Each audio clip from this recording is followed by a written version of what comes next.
a model for Go for No. So it's great to be with everybody listening to this call tonight. Yeah, not only are Andrea and I thrilled to have the opportunity to talk with all of you who are on the call, it's especially exciting for us to be talking to you about our favorite word in the whole world, the word no. Yeah.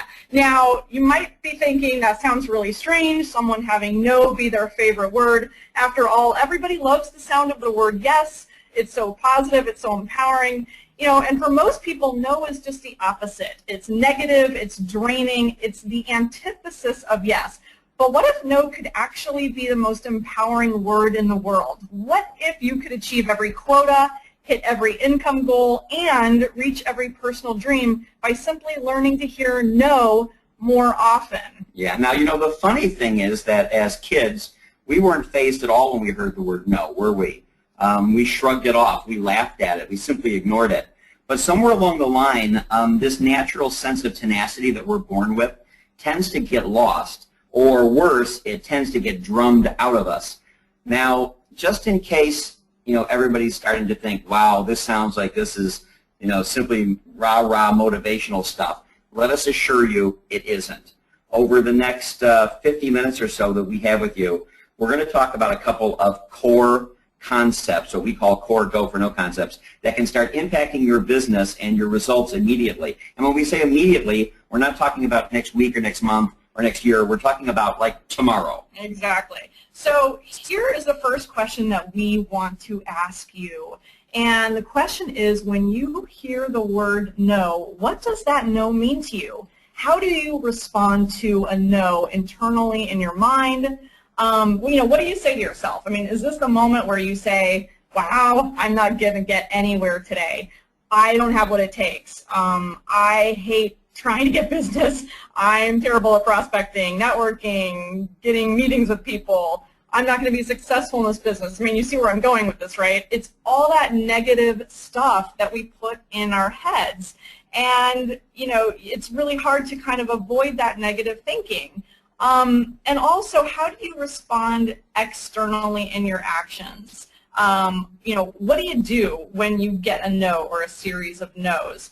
You know, do you stop for the day? Do you get involved in other tasks and let the entire day go without making another call or contact? Do you go a week or a month? I know that sounds crazy, but you know, some people do. It just lets them, it just stops them, you know, for months sometimes. You know, do you avoid networking situations? Do you avoid asking referrals? All because you hate putting yourself in the position of getting rejected, of hearing no.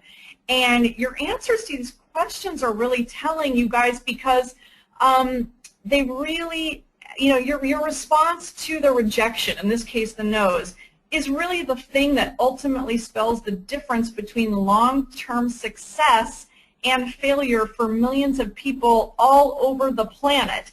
It's not age or gender or training or skill or even the product or service being offered, even though you guys have a great product. Right, and it's not the economy. Yeah, nothing else but this. I mean, your relationship you have with the word no, and I'm guessing that you probably didn't realize that you had a relationship with the word no, but your relationship with the word no, what you think and feel when you hear it, you know, how you internalize it, how you respond to it, whether you respond positively or negatively, and what you do with those no's, whether you seek opportunities to hear no or whether you run away from no, is one of the single most important factors in determining the level of success you will achieve. In fact, we're willing to go out on a ledge here and say that if you're not currently achieving the level of success you want in your life and this business, you are probably not failing enough. That is, you're probably not hearing no often enough. Now, the funny thing is that because Richard and I are known as the Go for No people, everybody assumes that we must somehow be fearless. And interestingly, really, nothing could be further from the truth. So we've got to lay a little foundation here, which is why Richard is going to start by sharing a couple core stories with you, and then we're going to get into some meat and some concepts. Sure. I was working for my dad in the car business, and after a few weeks in my new sales position, I found that I was failing miserably, and I knew I had to do something. So I went back to my dad, and you have to understand how difficult this was. My father was a legend in the automotive sales industry, and here's a 20-something son having to go back to his sales legend father and having to actually say the words, "I can't sell." And it was kind of funny because my dad took it extremely well. He surprised me. He said, "You're right, Rich." He goes, "I've never really given you any sales training." He said, "Come on in here. Let's make some calls together." Well, let's make some calls together really meant that my dad was going to be making some calls. And since this was really in a pre-speaker phone era, I only got to listen to one half of the conversation.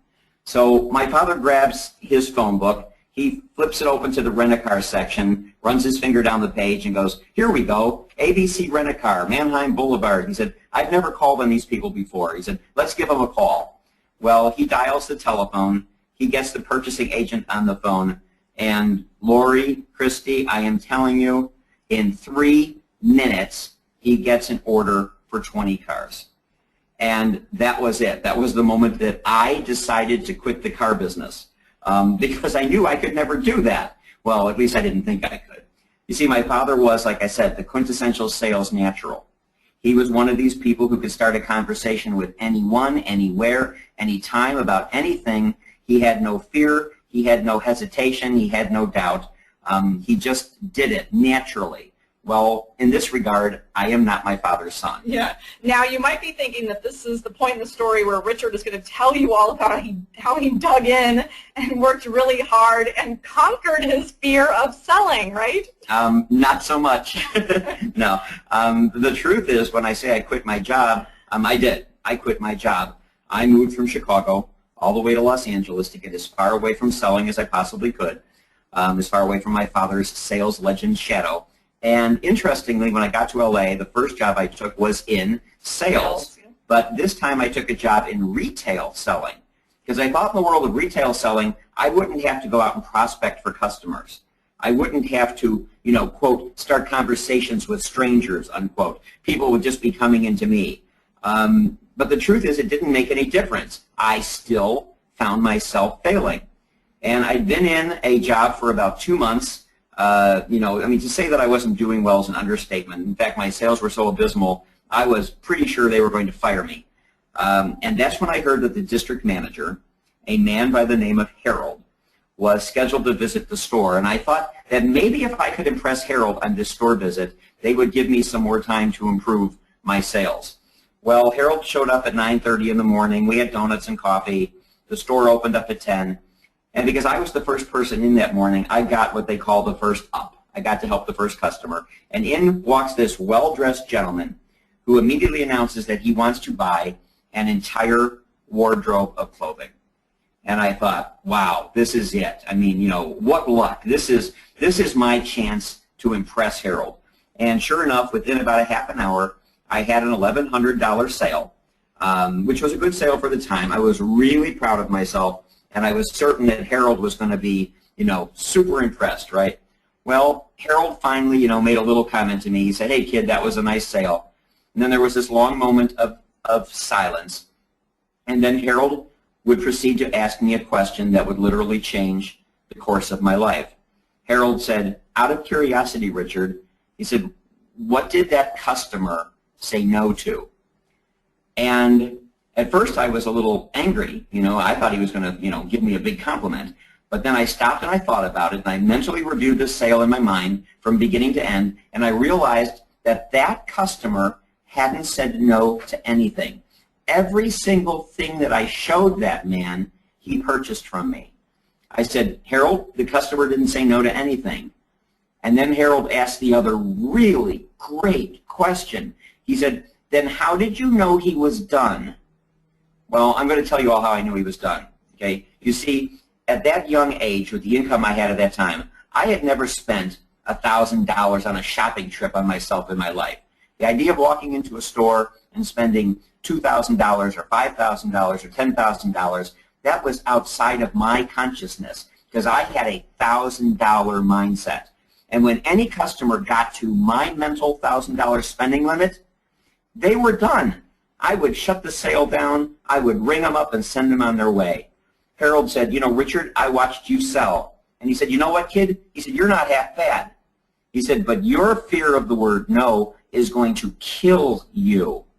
And then he said the final little magical words. He said, but if you could just get over that, he said, I think that you could become one of the great ones. Well, I mean, it was amazing. I'd gone into work that morning thinking that they were going to fire me, and I went home that night, 2 letters from greatness. I mean, you know, the letters were N-O, no. I thought, I could do this. I could fail more, and I believed him. Now, while this is my personal story, I'm pretty sure that I'm not alone here. It is very likely that my story is at least to, you know, some degree, your story too. And if it's not your story, it's the story of some of the people who are on your team or people who will be on your team in the future. Yeah, exactly. You know, because most people spend their careers, their lives, seeking success, all the yeses. You know, that's kind of the world we've all grown up in. I like to call it a go for yes world. And while, you know, simultaneously doing everything within their power to avoid failure, avoid hearing no's, which is a recipe actually that ensures mediocre performance. Intentionally increasing your failure rate, and by that we mean intentionally increasing the number of times people say no to you, is actually, ironically, the ultimate strategy for achieving long-lasting and sustainable performance. Because when you go out of your way to increase the number of no's you hear, actually the yeses are going to start showing up at your door in greater quantities than you ever could have imagined. And you know what? They're going to show up in surprising ways, and they're going to show up stress-free, and that's part of it. And I hope that what you guys are starting to get here, and we're going to start to cover some what we call core go for no concepts, and we also are going to save time for Q&A. So as Richard and I are sharing some concepts here with you, you know, if you have a question, if you have something that bugs you, if something that a burning thing, be sure to, we'll save time at the end and we'll do this Q&A, because it's really important that if you've got a question on your mind, other people probably have a question on their mind too. So just keep that in mind, that we're going to do some Q&A here, and just keep that piece in mind. Okay, so continue. Okay. Well, we're going to show you a little model here on the screen. Yeah. And what I want to share with you now is that before that particular day with Harold, I had been operating using kind of a mental model that had me in the middle, and it had success. In other words, having people buy from me, people saying yes to me on one end, and failure, rejection, and having people say no to me on the other. And I thought it was my mission in business and in life to do everything within my power to move towards success while simultaneously doing everything within my power to avoid having people reject me or say no to me. What Harold got me to see was that there was a second model, a more effective model. Harold said, Richard, he said, the way that you should be thinking, he said, and the way that all great performers think, is that you're on one end with failure and rejection and hearing the word no in the middle, and this success that you want so desperately on the other end. He said, failure and rejection and hearing the word no, these are not things that you should be trying to avoid. He said, these are actually things that you should be seeking. He said, because the failure and rejection and hearing the word no, he says, these are the things that are the stepping stones on the road to success. Now, put another way, what Harold pretty much taught me that day was that yes is the destination, but no is how you get there, which happens to be the subtitle of our book. Now, Harold said, you know, Richard, he goes, most people, when they get to the sign marked failure, they just figure they're heading in the wrong direction. He goes, and they would do what anybody would do if you think you're heading in the wrong direction. They stop, turn around, and they head back home, thinking that success has got to be back in the other direction. He said, but it's not. He said, when you see the sign marked failure, and when people start rejecting you, and people start telling you no, and you start experiencing failure, he said, success is not back behind you. It is almost always straight ahead. He said, you need to see the no's as the stepping stones to that success. Mm-hmm. So the idea here is to start living in a go for no world, where you start to see no differently. And it can make things a lot more fun and a lot more empowering, and that's really the goal. So again, I think I alluded to this, while we're gonna talk about some core, what we call core Go for No concepts, and we're really proud of the book that we wrote. You guys can see a little picture of it there in the corner with us leaning against it. What we also created was what we call the Mastering Go for No program, which we spent a couple years creating. And it's designed around 20 core Go for No concepts that really teach you how to master Go for No in any business that you're in. And so what we're going to do is share some of these concepts so that you can start using Go for No immediately. And when we started this call, we said you can do this stuff immediately. And I think that's the fun, cool thing about it. So I want to share with you a little idea here, a little thought, if you will. And it has to do with something that we call your no quotient. And we like to say that your NQ, or your no quotient, is significantly more important than your IQ or your intelligence quotient. And probably a lot of you have heard of IQ, right? It stands for intelligence quotient. And interestingly, the vast majority of people have no idea what their IQ is. But that's okay. It honestly doesn't matter. Because honestly, for whatever your IQ is, it just doesn't matter. Having a high IQ, it's just not all that critical when it comes to the level of success you'll achieve. In fact, when you look around, and you've probably done this, you see that the world is filled with low-performing, quote, smart, right, intelligent, high IQ people, and vice versa, high-performing, quote, low IQ people. And here's why that is. The number that really matters in business, in your business, and in your life is your NQ, your no quotient. The number of times, you can call it your FQ too. We call it FQ sometimes, which stands for failure quotient. This is the number of times that you are willing to get knocked down and get back up, knowing full well that you are almost certain to get knocked back down again. That's really the number that determines greatness in today's world, and really perhaps the only number. Because the history of the world's greatest people, the movers and shakers and doers, is really a collection of stories of people with high no quotients. So we wanted to give you guys a little gift. We have here on the screen asking you, how high is your no quotient? Well, you can go find out, actually.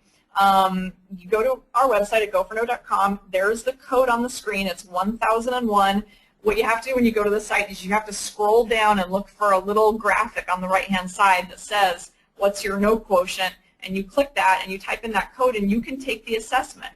And it's a really fun assessment to kind of see where your mindset is with all of this stuff. And for some of you, you've heard messages like this. For others of you, this is going to be brand new. But for everybody, everybody's got a no quotient, and I think you'll find it fascinating. And so go in and type that code in and find out what your no quotient is. Because here's the thing, you guys, the people in your business, the people that get all the awards, that walk on stage and get all the accolades and all of that, these are people with high no quotients. Yes, they probably have a great knowledge of the product. They've built their skills. But I'm telling you that they have also tapped into the Go for No method, whether they articulate it or not, and they are literally talking to tons of people and failing their way to success and hearing no a lot. They're not just succeeding, they're also literally failing their way to success. So I want to go ahead and move to our next really important concept. This is from our training program, and this has to do with goal setting. One of the things that we like to say is having yes goals is important. Having no goals is critical, and I'm not talking about having no goals, just so you're clear on that.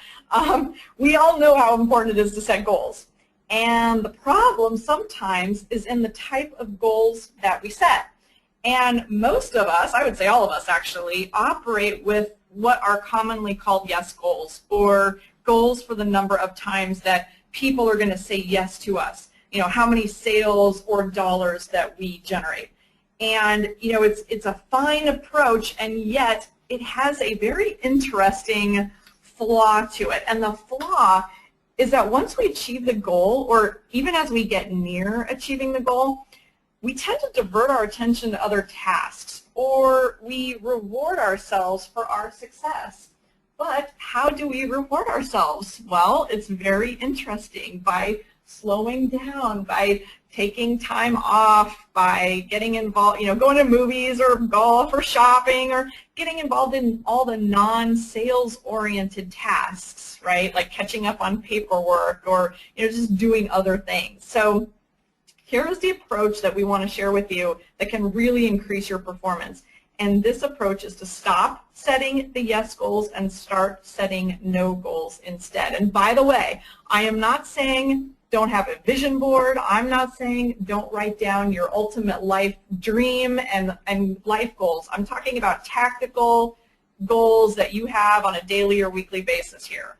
So in other words, stop setting goals for the number of sales you intend to make, or the number of people that you want to add to your team, which are all the yeses, and start setting goals for the number of times people say no to you. So what we're talking about here is to start operating with a failure quota rather than just that success quota. Now, we know it's kind of weird, it requires a shift in thinking, but when you do something like this, I'm telling you, the results can be immediate and dramatic. And I love to give this example. We give this all the time because Richard and I tried this when we first launched our business years ago. We set yes goals like everybody else.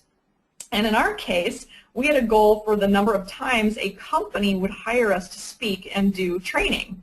And so, we had a goal of getting, 4 bookings a month. And so what we would do is we'd get on the phone, start calling companies. And sometimes we'd get lucky and we'd book the 4 programs we wanted in that first week. So what do you think we did with the rest of the month? Well, we took time off. We went to the movies, we laid by the pool, and then one day we had an epiphany. We said, oh my gosh, we realized we were starting to teach people to go for no, but we really weren't practicing it practically ourselves. So we decided to change the way we set goals, and we started setting no goals. And we just said, okay, let's set a goal to have 100 companies say no to us each month. And when someone said yes to us, we didn't stop to overly celebrate, because we had to keep going to hit our no goal.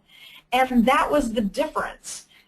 We just didn't focus on getting those yeses. We were almost frenetic in getting our no's, and quite frankly, it was really hard, actually. And what was amazing is that we found that any month in which we were actually hitting the no goal, or even when we got close to it, we ended up with more business than we knew what to do with. And whenever things, got kind of lean, whatever, we'd have a down period, we could always look back on the calendar a few months and discover a month that we were not hitting our no goals. Right, and that's the insidious thing about only having yes goals, about only setting goals for the number of people you're going to add to your team or the dollars you're going to generate. Because sometimes these goals end up limiting your performance rather than driving it upward. Okay? But if you stay focused on the behaviors necessary to be successful, and in this case, in your business, really in almost any sales-oriented business, we're talking about hitting your no goals, you will find that the yeses will come. They will come automatically, and they will almost start to come in what we call a stress-free environment, because they always do. Right, and because there's no pressure to, how when you live in that go for yes world, there's that whole pressure that you're trying to get that yes, and you need that yes, and you want that yes, and people can feel that pressure, and they're not attracted to pressure like that.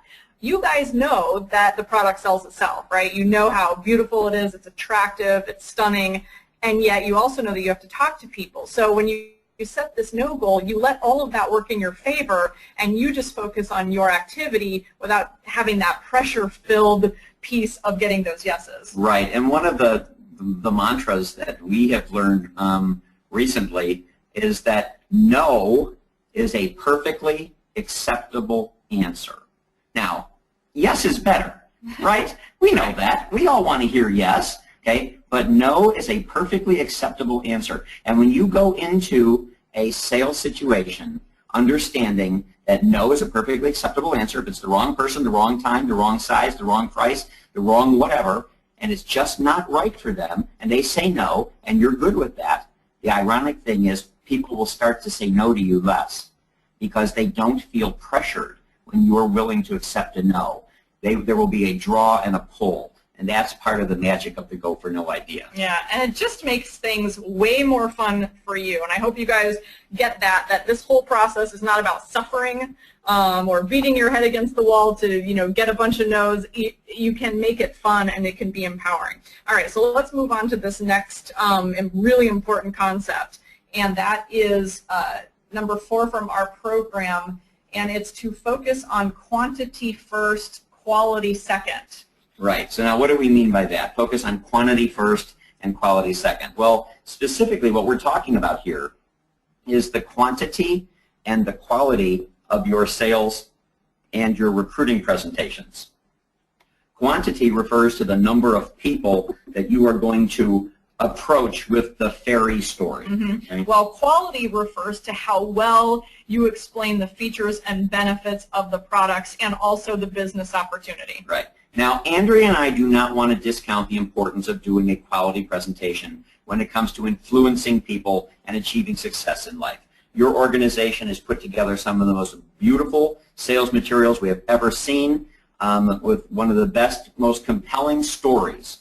But the reality, the truth is that the number of presentations you make, the number of doors you knock on. I guess you could say the number of people that you're attempting to recruit. Yeah, in other words, the number of shots you take is significantly more important than how well, or I guess how perfect you do it. Right. Now I'm going to tell a little story here. I started out telling you about my embarrassing start, with my dad. Well, here's another little thing from my car business years. When I first started in the car business, I noticed that my father had a piece of masking tape stuck to the back of his telephone receiver. And on it he had written 3 words. And I want to mention here, this is the man who was the #1 seller of General Motors product in their history. And he had the 3 words that he thought were the most important 3 words in the universe when it came to selling. So if you've got a pen nearby and you're only going to write down 3 words on this entire call. Besides Go for No? Yeah, besides Go for No. Please write these 3 words down. On the back of my dad's phone, he had written, unseen, untold, unsold. Unseen, untold, unsold. Well, being new to the business of selling, I asked my dad what that meant. And my father said, Richard, he said, selling is nothing more than telling your story to as many people as you can, as fast as you can. He said, if people remain unseen and untold, he said, they will forever remain unsold.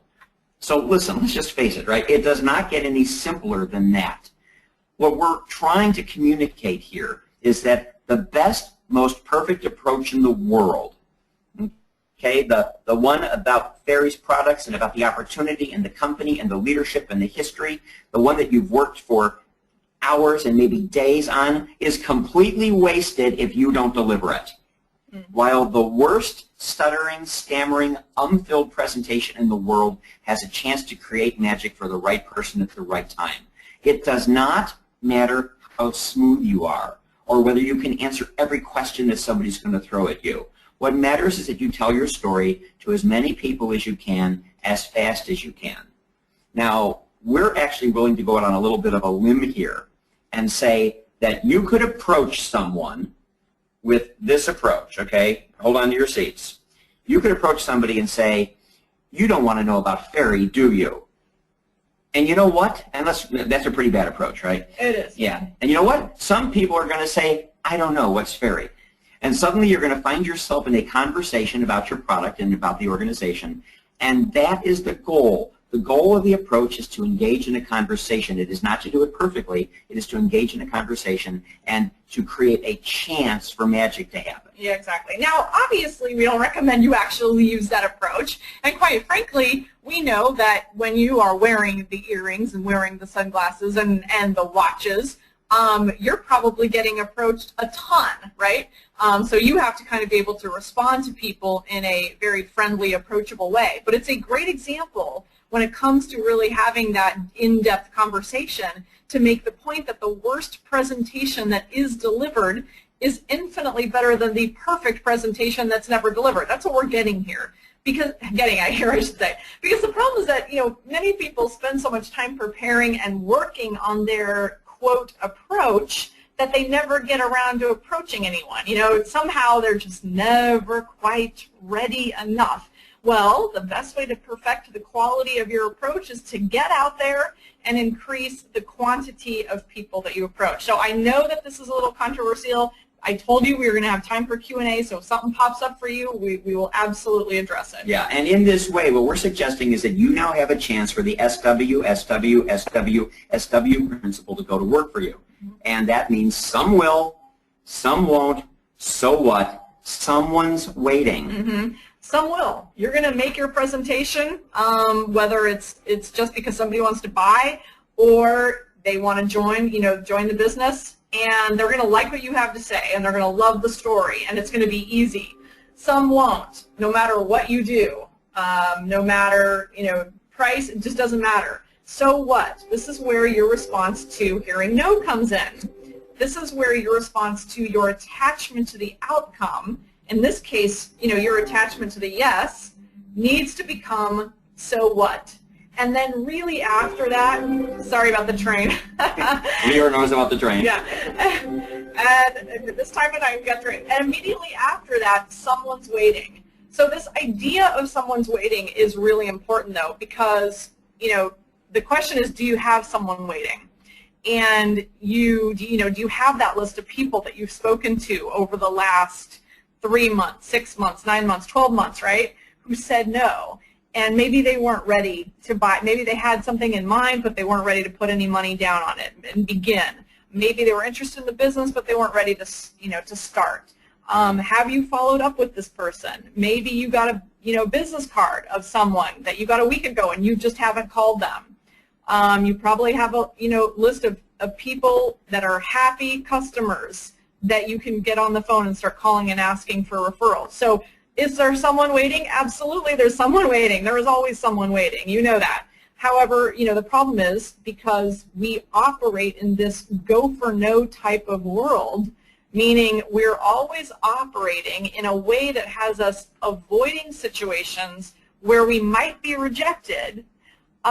We kind of avoid that someone's waiting list, or we get kind of lazy. We just kind of wait for the easy transaction to take place. Maybe we hope to get spotted. We hope to have other people start all the conversations, and so what happens is we just are always waiting for opportunities to happen for us without getting out there sometimes and making it happen. So when you take that someone's waiting seriously and you really make an effort to work your lists and follow up, what happens is that when you do get the no, you have far less emotional reaction, that bad or toxic reaction, because you know that you have all those opportunities to go to. You know that there are all those people waiting for you, and you've got to keep going and go quickly and move on to those people that are, quote, in your pipeline, so to speak. Yeah, and one of the very interesting things that I heard years ago, and I think it's really appropriate here, and it's that when doctors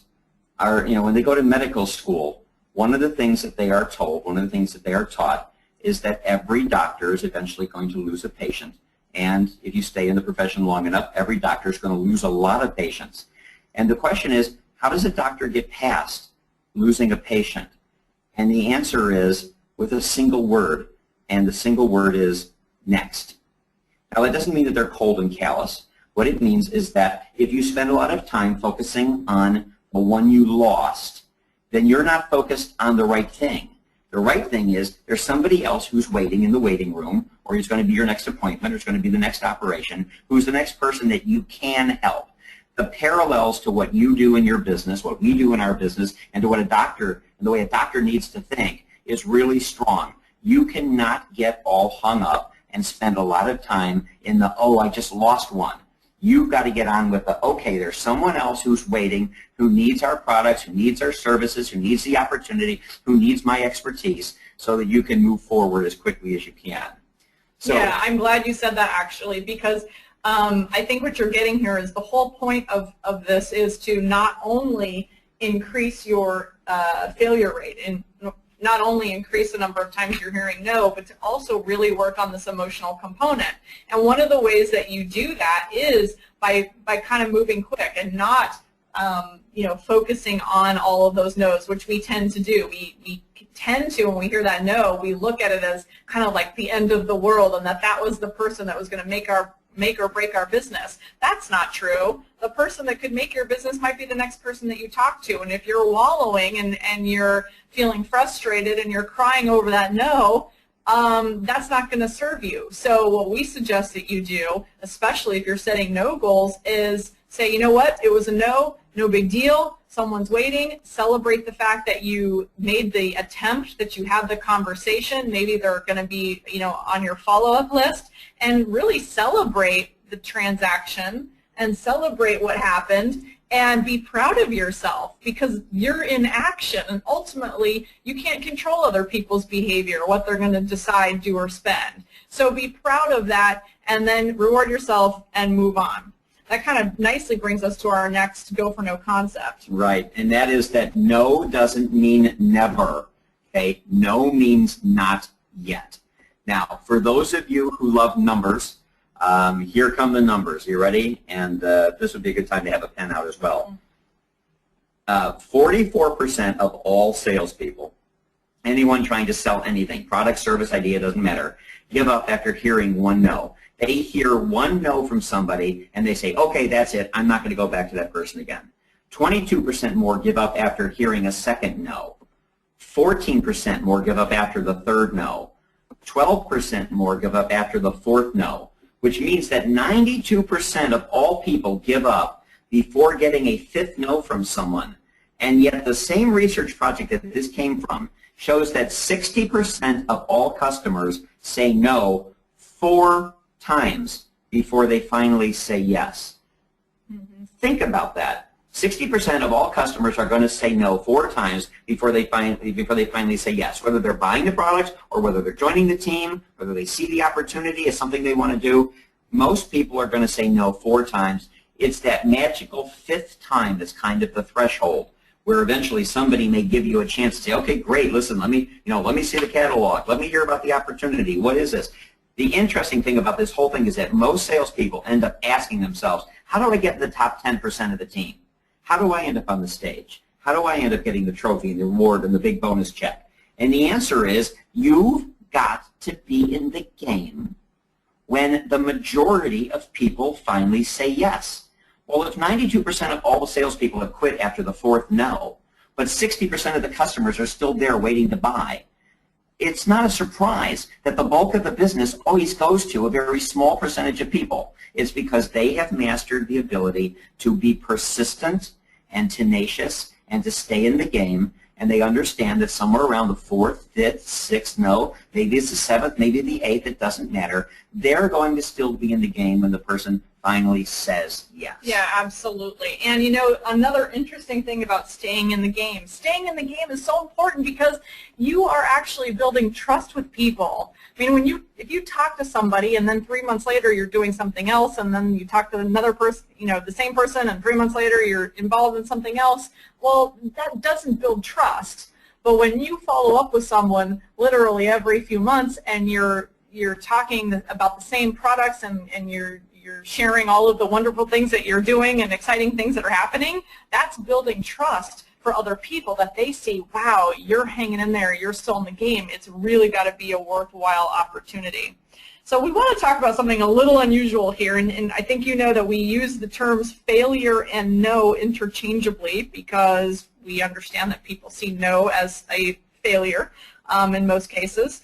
And so we want to talk about something that we call the 5 failure levels. We actually have these, we talked about these a little bit in our training program, and we also cover these in our Go for No book. And we wanted to share these because it really will help you, I think, adopt this new mindset and really see how failure interacts with no and your eventual success here. Right. So level 1 is the ability to fail. And let's face it, right, 100% of the people on the planet have the ability to fail. It's really kind of, I guess you say, where everybody starts. The sad thing and the really bad thing is that very few people ever move past this basic level, which is just simply the ability to fail. Mm-hmm. And level 2 is the willingness to fail. Level 2 people develop the willingness to fail, but they still, they don't enjoy it much. I mean, they see it as a necessary evil, so to speak. It's tolerated.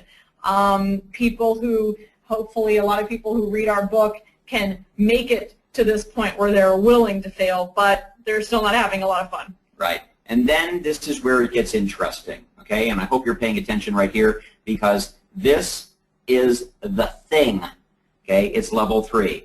It's the wantingness to fail, not the willingness to fail, okay, where you do it begrudgingly, but the wantingness, where you actually want to hear people say no to you more often. You want to increase the amount of failure and rejection you experience in your life.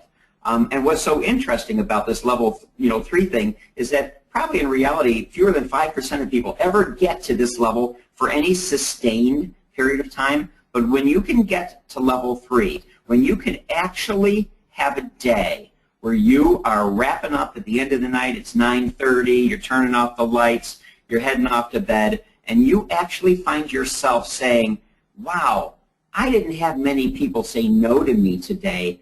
I'm going to do better tomorrow. Let me tell you, when you can get to that level, opportunities that you can't even imagine right now are going to open up to you. Mm-hmm.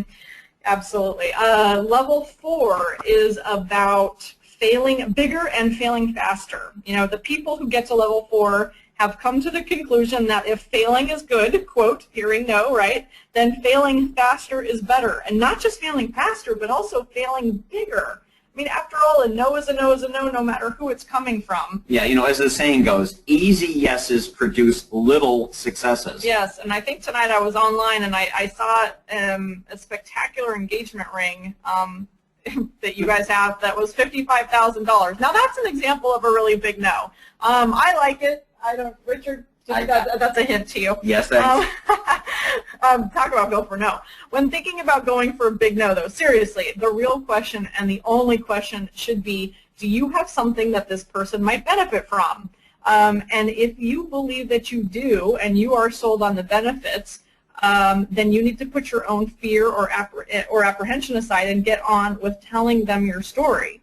And there are probably some people that you are not approaching for whatever reason, whatever you've come up with. And remember that we all tend to, because we live in this go for, yes world, come up with stories and excuses as to why people are going to tell us no. It's all of that prejudging that goes on. They don't have the money. They'll never buy this particular product. They'll never join my business. They have no interest. It's all that stuff that we like to make up in our minds about what people are going to do. Well, the reality is that when you're going for no and you're trying to increase your no's, all of that stuff doesn't matter. The only thing that matters is that you go for no and that you do it a lot and you do it with as many people as possible. One of the very interesting stories that we had told to us to this point here is, and this goes, and we're going to put two things together now, and this is this idea of setting no goals and this idea of failing bigger. We had a young lady who went through one of our training programs. She contacted us later and she said, I decided to set a no goal of 10.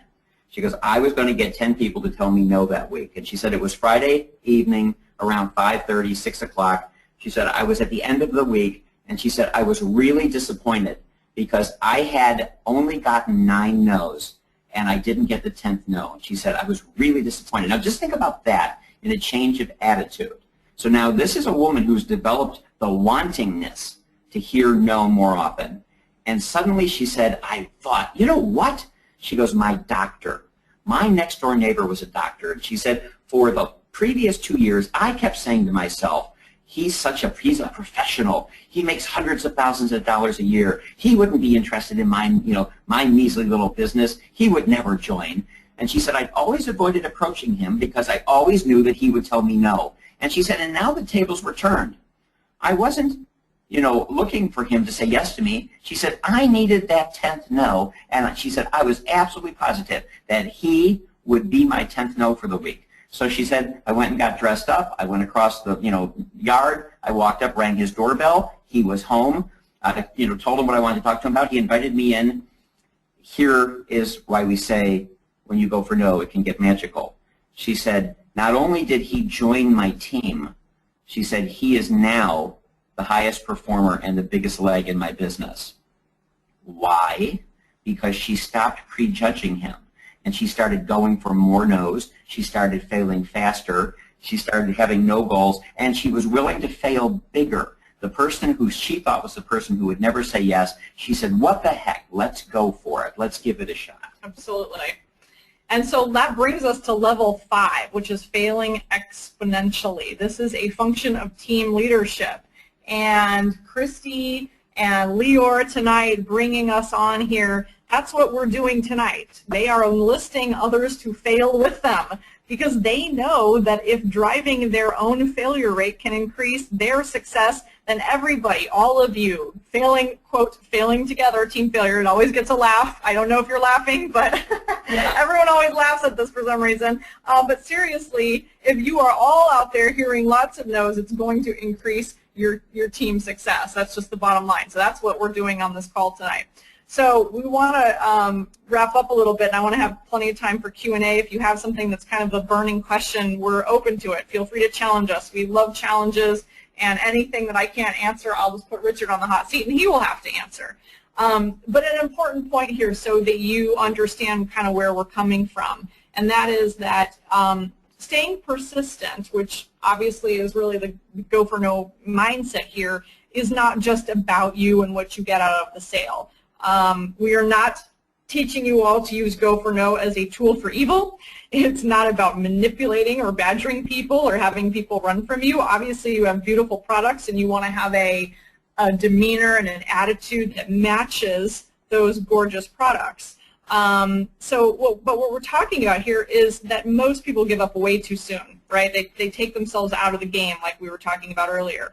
And staying persistent can be a win-win. And what we're talking about here is really to have a to sell is to serve mindset, whether it's just selling somebody a new pair of sunglasses or a watch to getting them involved in the business opportunity and helping them grow a business for themselves.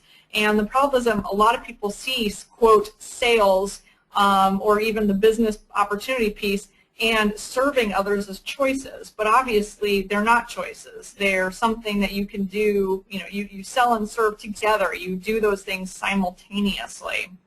Now, in the spirit of serving others, we want to just mention to you that we created that we have a special package on our website called the Go for No Breakthrough Pack, and I've told Lior about this. It's got our 4-CD audio training program. If you really are into this and you want to really reprogram the way you think, feel, and behave when it comes to hearing no, this is the program for you. We really spent a tremendous amount of time putting this together, and it's also got a 4th CD that has a printable workbook that you can print out that covers the 20 core concepts.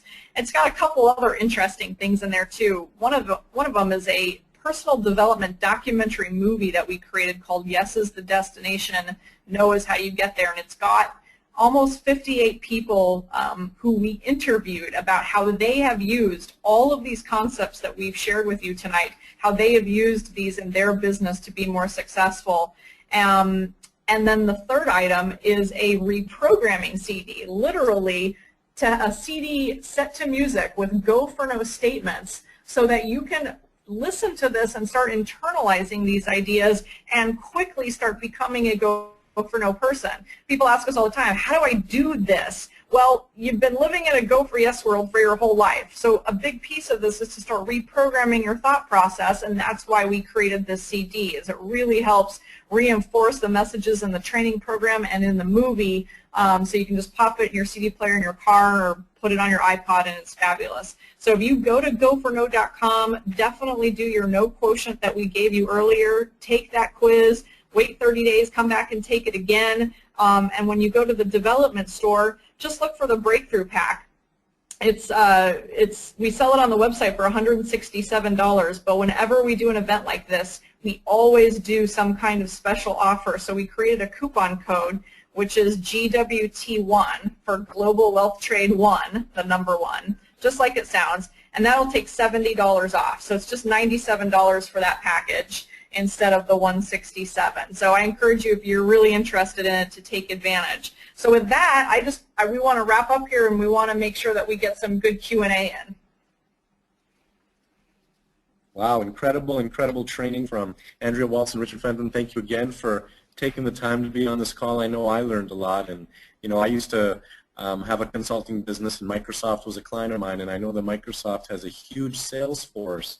And the reason why companies like that need a huge sales force is to dig through all the no's to get through to the yeses. And so, I really loved what you said about exponential failure as a team or as an organization, because billion-dollar companies out there get that and they understand it, and that's why they are billion-dollar companies, is because they have people to go through the no's to get through all the yeses. So that's amazing. So at this point, I'd love to open up the floor to anybody who has questions. If you do have a question, there's a question box in the GoToMeeting, GoToWebinar control panel on the right side of the screen. You can go to the question box, type in your questions, and we will read it for Andrea and Richard, and they will be more than happy to answer your question for you. So it looks like we have lots of questions coming in here. So let's see, our first question is from a luxury consultant by the name of David Kaptanovich in Toronto, Ontario, Canada.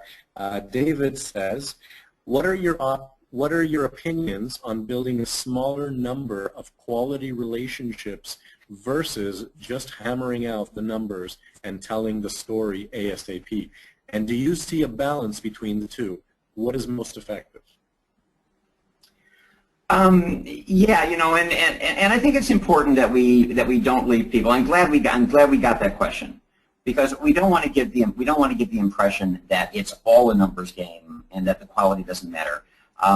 If you can put quantity and quality together, you have the perfect world. And so our position really is this: most people work way too hard on the quality of their message.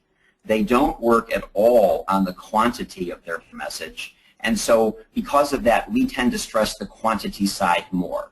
But we've met a number of people within the network marketing MLM profession who have built amazing teams and amazing businesses, $1 million a year businesses, and they never sponsored more than 10 people the entire time. So what did they do? They obviously went out and got 10 really highly qualified people. They built and trained and developed those people so that they could reproduce themselves within that system and to be ultra successful. But I will tell you this: every one of those people that we ever talked to, they didn't say they approached 10 people and got 10 yeses. As a matter of fact, the mere fact that they were going after unbelievably high quality people, they got a much higher than usual amount of no's, because they were going after real, serious, high earning, quality business builders, and so therefore it was more difficult to get these people to even pick up the telephone. Each time that they contacted and they couldn't get through the gatekeeper, that was a no. Every time they got to the person, they said, I'm not interested, that was a no. I mean, the amount of no's that they went through to get those 10 people were much higher than what most people go through to get a whole bunch of poor quality candidates. So I hope that you can see that both of these things go together. You have the quantity of approaches that you have to make. You have the quality of the approach and the quality of the people. In a perfect world, you do a high quantity of high quality approaches, and then whether you're going to lean towards one side or the other really is a personal preference as to how you want to build your team.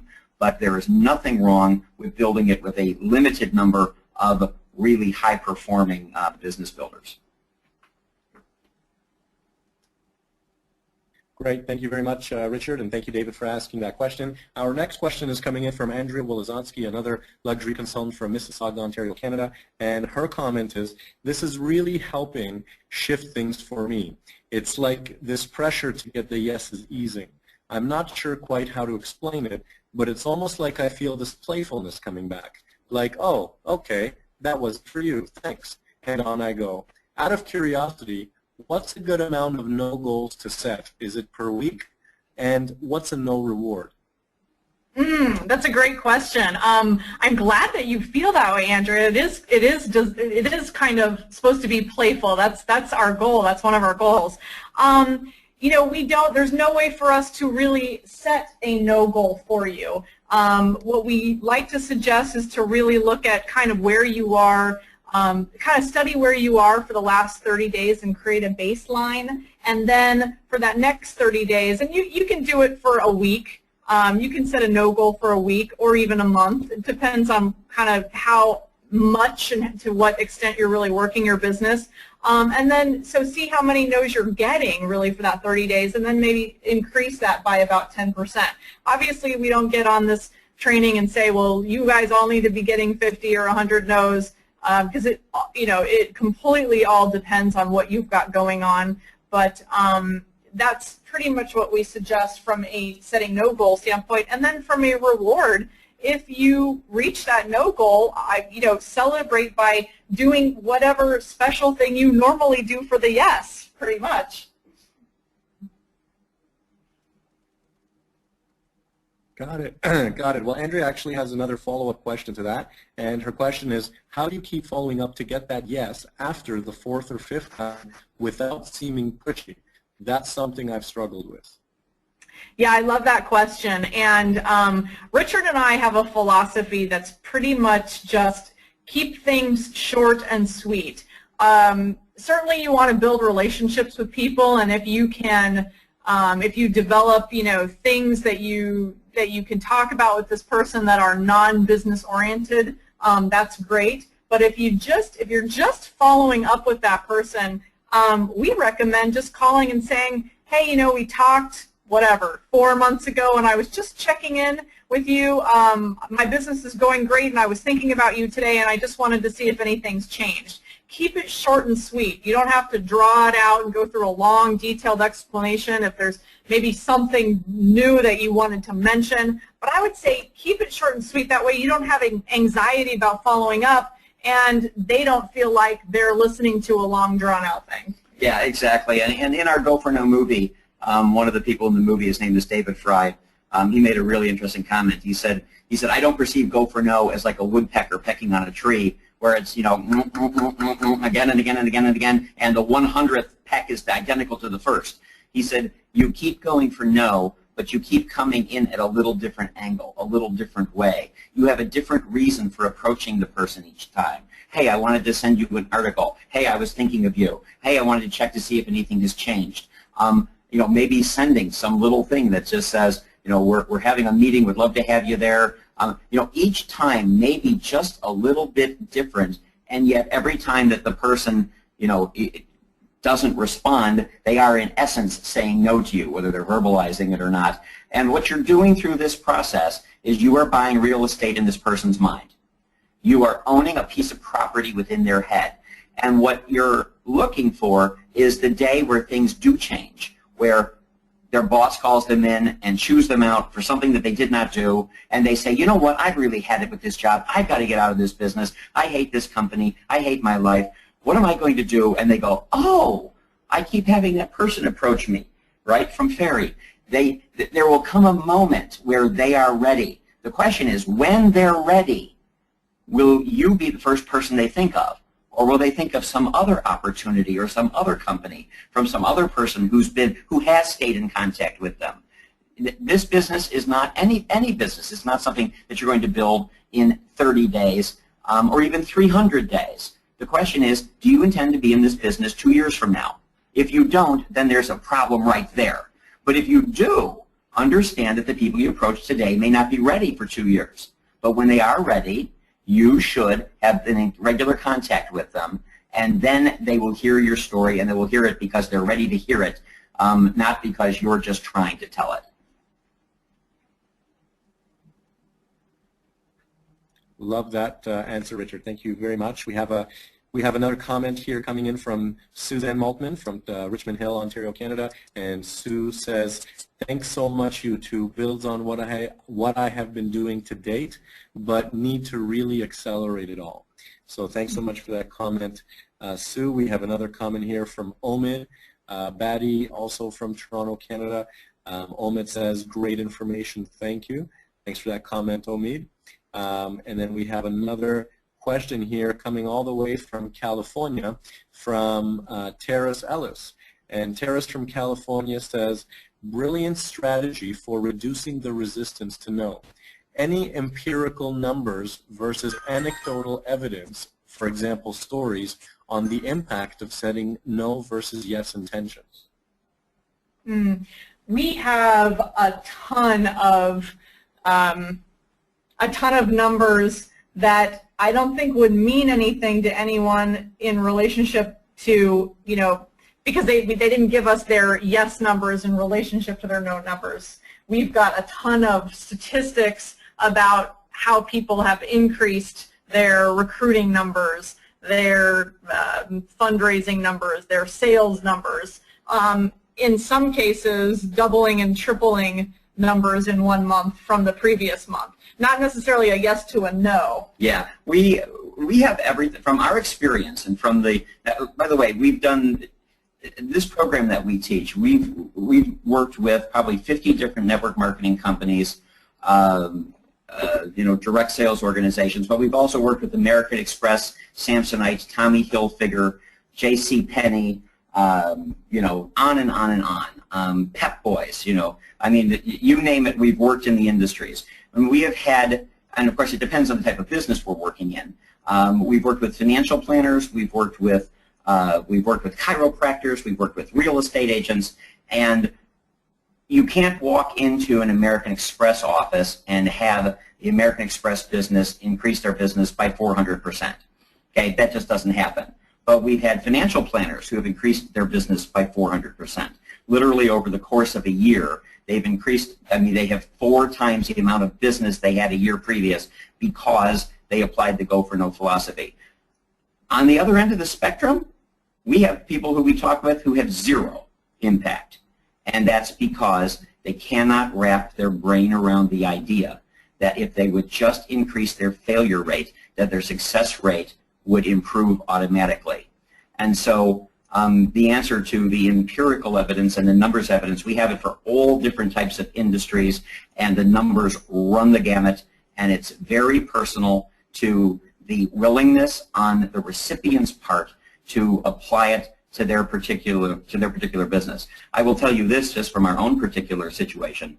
Andrea and I were in high-paying jobs working in executive positions for a major American corporation, and we left, quit our jobs, used the Go for No philosophy to launch our sales and marketing training business, and within 3 years we had increased our personal incomes by 500%. We were earning 5 times more money than we were in our previous jobs with our corporate cars and our health care and everything else that we were given. Whether our experience is typical, I'd probably say not. Because we had a super vested interest in our success because we created the program. But the answer is whatever you decide to do with this information is going to be your results. I also have no doubt that there are some people who have started in the network marketing industry who have gone from literally just coming on board with their company who are now earning $30,000, $40,000, $50,000 a year.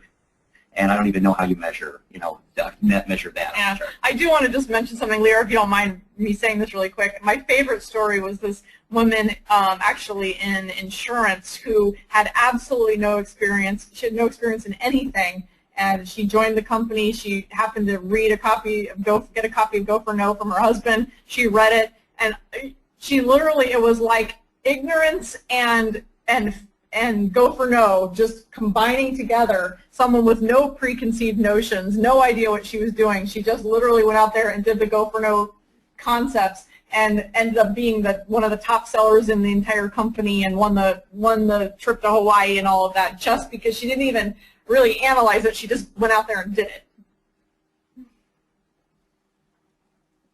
Love that, Andrea. I think our CEO calls that ignorance on fire. So yes. Definitely works. Definitely works wonders when you go for no. So thanks for that question, Terrace. And our next question is coming in from Rita Calmon from the Celebration area of the Orlando area. And Rita asks, how do you personally keep yourselves motivated each day while going for no? The answer to that, more than anything, and this is going to really be where it's going to sound kind of strange. And I guess you could say, when everybody on this call hears this, they might say, geez, these people are really serious about this. And I'm going to give you the answer by telling you a story. Andrea and I a few years ago, and this is when we really needed the money. We had a period in the business after 9/11. Seminars were off, businesses weren't buying, things were tough. We finally had a line on a large company who wanted us to come and do a series of seminars for them. It was a $75,000 project, and like I said, it was at a time where we really needed the money. And the phone rang, Andrea answered it, she was on the phone with the client, and I could just hear from what she was saying that we did not get the contract. You know, I could hear the, you know, okay, we understand, let's stay in touch, maybe next year, you know, and she hung up the phone and she said, we didn't get, I'm not going to say what company it was, but we didn't get ABC. We both spun around in our chairs and high-fived each other and went back to our computers and continued working. And it was in that exact moment that I realized that the mechanism that we created for ourselves was when we hear the word no, we celebrate it. When we hear the word yes, we don't celebrate it. And in that way, we move the no's, which are typically the lows for most people, up on our emotional scale. And we take the yeses, which are usually where people get all excited and they go out and buy something for themselves, and we would take that down in emotion so that the words yes and the words no had an equal emotional value. We do not value one more than the other. And I'll tell you one other little story here, which is really fascinating. A young lady who's become a good friend, Lisa Jimenez, she wrote the book Conquer Fear, thank you. Lisa tapes a $50 bill to her phone. She knows that if she makes 10 calls, that 9 people will say no, and the 10th person is going to say yes. When somebody says no to her, and she also knows that she's going to make $500 every time someone says yes, right? The yeses are worth $500 to her. Here's what Lisa's done that's so genius. When she gets a no, she hangs up the phone. She doesn't say this to the person. She hangs up the phone and she says, thank you for the $50. Every single time that someone says no to her, she says, thank you for the $50. In other words, she has placed a value on hearing the word no. Here's where it's really fascinating. When she finally gets the yes and someone buys, she hangs up the phone and she doesn't say, yay, I made $500. She says, thank you for the $50. Because both no and yes has an equal value to her. Therefore, every time she touches the phone, she makes money irrespective of what somebody tells her. If you can get to that level, you'll be motivated.